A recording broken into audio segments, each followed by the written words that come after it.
Terrence Crawford has no other he has no other way to go but to fight him. He said there's nobody else left, and also a lot of people talking about the potential PBC roadblock to him getting undisputed. Let's talk about it. If you didn't know, now you know. Jaron Ennis, he signed over to Matchroom. He was affiliated with PBC. I don't think he was an actual fighter. He had a network deal through Showtime, so they, basically threw him next into the PBC brand name. The father was saying, that they really wanted to sign to, PBC, but in my opinion, what happened was PBC don't have the funds. They released a bunch of fighters. They put a lot of money within Canelo. They don't have the fight dates to keep the activity that he wanted. They had this matchroom deal on the table for a while. Now you can probably pretty much say with the matchroom deal, um, I think they might have sweetened the pot a little bit for him, or whatever the situation may be. Um, you know, I think they might have sweetened the pot for him in that deal. But I also believe that um they just really wanted to sign a PBC. They had the belts and they went with the money and the activity, and they should. At PBC speed, he probably been fighting once a year. He been out been out the ring for a year already. So he'd have been, by the time he'd have scooped them titles, Barrios, Steonis, and whoever happened with the WBO, man, this motherfucker would it'd have been 3, 4, 5 years before you've been able to do all that. You got mandatories and all this other bullshit going on. So says Boots Ennis calls out Crawford. There's nobody else left. See, at the end of the day, he be like, well, there's nobody else left but Terrence Crawford. And what, people that say, well, they don't like Crawford, that's what people saying this. It ain't even the Boots lovers saying that. It's people saying, well, Crawford, he got nobody else to fight. And, he might as well fight Boots. But he said, quote, I'm not sure. He said a few times he's not looking my way. I'm not big enough, pause. But there's nobody else left for him to fight. Either you fight me or you fight nobody, said Jaron Ennis, the matchroom boxing, about to fight him with Crawford. All right, is he serious? Is he serious? Crawford got plenty of options. Fondor can drop that belt. Rumor is he fight the WBA guy for the WBO. You got Oscar De La Hoya saying they're ready to throw in Virgil Ortiz. He also can always revisit going up to 160, fight Chris Eubanks Jr. if you felt like it. Like I said before, you go sign with a promoter that ain't did nothing but hate on Terrence Crawford. That's all Eddie Hearn has been doing is talking shit about Terrence Crawford. Well, even if he ain't his fighter, he ain't trying to sign him. Or Crawford not this and Crawford not that, and he need to do this, and he not a big enough star. We don't have the fights for him. We ain't got the money for what he asking for. Blah blah blah. He's speaking on a motherfucker who ain't even worried nothing about Eddie Hearn.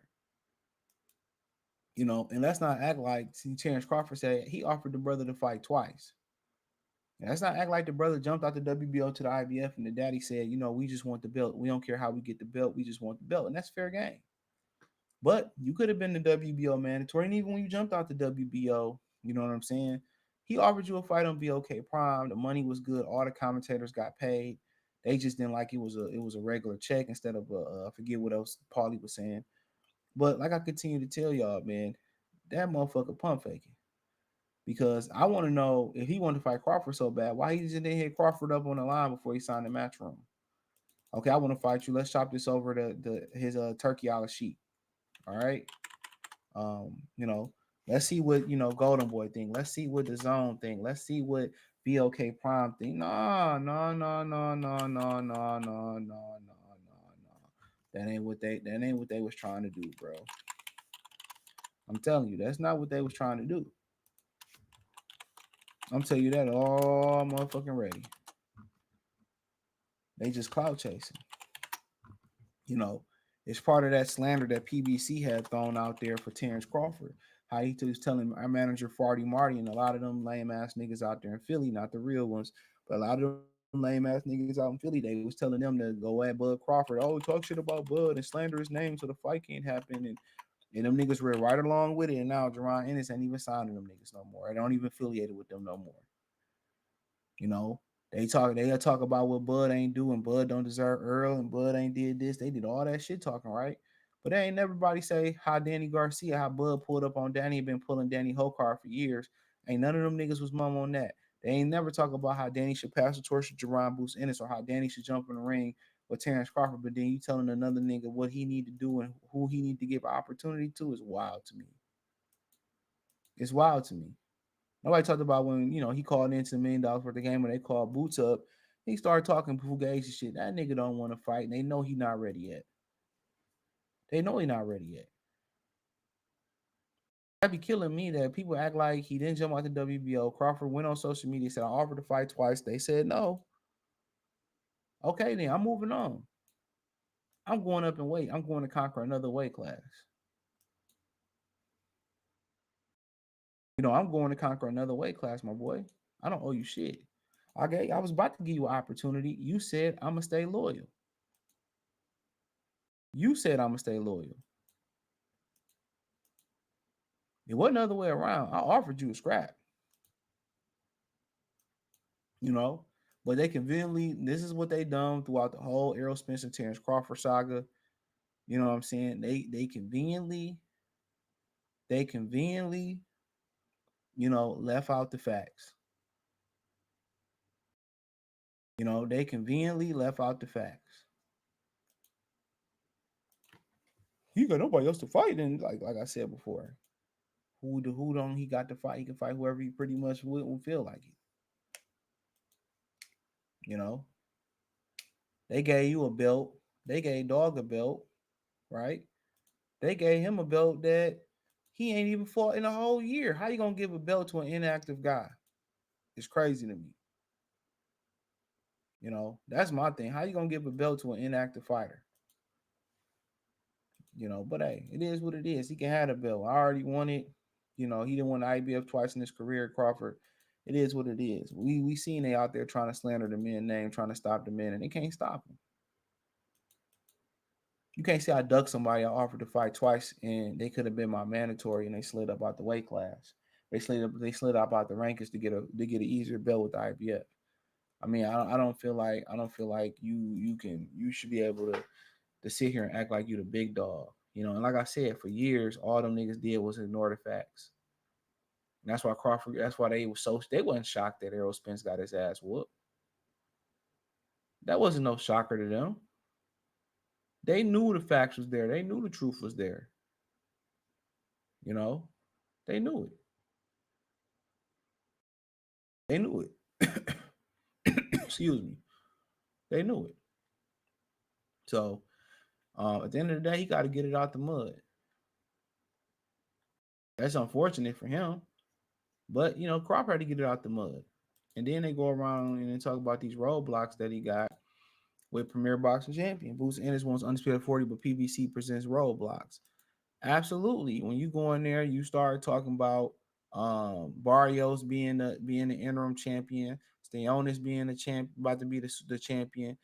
Stayonis has been able to cross the street, even though it didn't get off with Virgil Ortiz, whatever. But he has been able to cross the street. He has been able to cross the street. So I don't know if they told Boots, we'll be willing to make those fights with you, even if you go over there. I doubt it. So I mean, at the end of the day, they just got to figure it out. I guarantee you don't put that much money up for a guy. You don't put that much money up for a guy and don't have a plan. Trust me, you don't put that amount of money up for a fighter and don't have a plan. They're gonna keep him active. They're gonna build him in Philadelphia. You know what I'm saying? That's what they're gonna do. That's what they're gonna do. That's what they're gonna do. That's what they're gonna do. So at the end of the day, he talking a lot of good shit, but they leaving a lot of facts out that he turned down the fight twice. 3 times if you include him jumping out of the the rankings in the WBO to go to the IBF.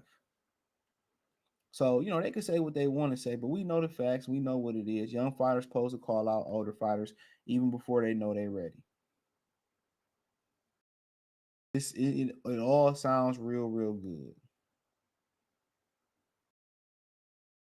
But when you got the information that we got, I think it's up to y'all to tell the truth, especially if you're reporting the news. It's up to people to report the truth. This man turned down the fight in actuality 3 times. 3 times he turned down the fight.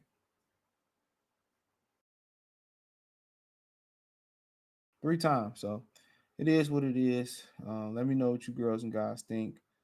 Thumbs up the video, share the video, subscribe to the channel. Next subscribe button is the bell icon button. Hit all notifications, increase your chance, get notifications. We go live or drop video financially. Want to support the channel? Cash App $ CJ Good 313, Venmo CJ Good 313, PayPal link in the description. Let me know what you girls and guys think in the comment section. Check out the welterweight boxing news playlist. Peace.